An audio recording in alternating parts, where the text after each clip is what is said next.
ఇప్పుడు east Godavari west Godavari ఒక ఆలోచన మాత్రం. మొత్తం 2 జిల్లాల్లో ఉండే రోడ్లన్నీ నేను అవుట్ సోర్సింగ్ ఏజెన్సీ ఎవరైతే బాగా చేయగలుగుతారో ఒక టెండర్ పిలిచి నేషనల్ హైవేస్ వారిగా మొత్తం ఇస్తాం. విలేజ్ నుంచి మండలానికి ఎక్కడ కూడా టోల్ ఇవ్వం, మిగిలిన టోల్ ఇస్తాం. అది కూడా కార్లు, లారీలు, బస్సులు వాళ్ళే ఇస్తారు. ట్రాక్టర్లు, స్కూటర్లు, ఆటోలు ఏమీ ఛార్జెస్ ఉండవు. దీనివల్ల కొంత డబ్బులు పే చేయాల్సి వస్తుంది. ఆ డబ్బులు పే చేసే బాధ్యత, వైబిలిటీ గ్యాప్ ఫండింగ్ ఇచ్చే బాధ్యత ప్రభుత్వం తీసుకుంటాం.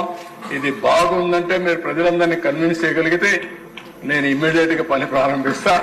బాగలేదు అనుకుంటే మన గుంతల రోడ్లనే తిరుగుదామంటే నాకేం అబ్జెక్షన్ లేదు. దీనికి కూడా అపోజిషన్ చేసే వాళ్ళు ఉంటారు, కానీ సమస్య పరిష్కారం చేయరు, గోతులు పెడతారు. గోతులు పూడుస్తామంటే మాత్రం అన్ని నువ్వే చేయాలి.